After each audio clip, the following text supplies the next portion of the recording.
4 tumanda infratuzilma loyihalari ijrosi o'rganildi. Surxondaryo viloyatining 5 tumanida Islom taraqqiyot banki hamda Birlashgan Millatlar Tashkiloti taraqqiyot dasturi ishtirokida amalga oshirilayotgan qishloq joylarini kompleks rivojlantirish loyihasining ikkinchi bosqichi doirasida 60 ta mahallani qamrab olgan 237 ta sub-loyiha amalga oshirilmoqda.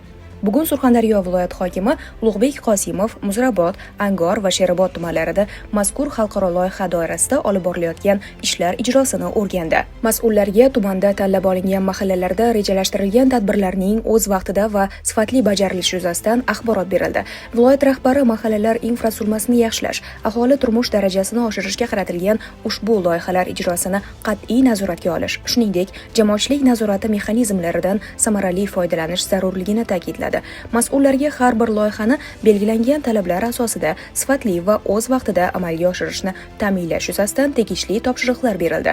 Shuningdek, o'rganishlar davomida Qiziriq tumanida taraqqiyot va yetakchilik maskani dasturi doirasida hududni yangi O'zbekiston qiyofasidagi tumanga aylantirish bo'yicha amalga oshirilayotgan ishlar ham ko'zdan kechirildi. Mutasaddilar tomonidan tuman markazida infratuzilmani rivojlantirish va zamonaviy shaharsozlik me'yorlarini joriy etishga qaratilgan loyihalar taqdim etildi. O'rganishlar yakunida Iso at-Termiziy majmuasiga olib boruvchi yo'lni rekonstruksiya qilish hamda uning atrofini obodonlashtirish ishlari ijrosi ham ko'rib chiqildi.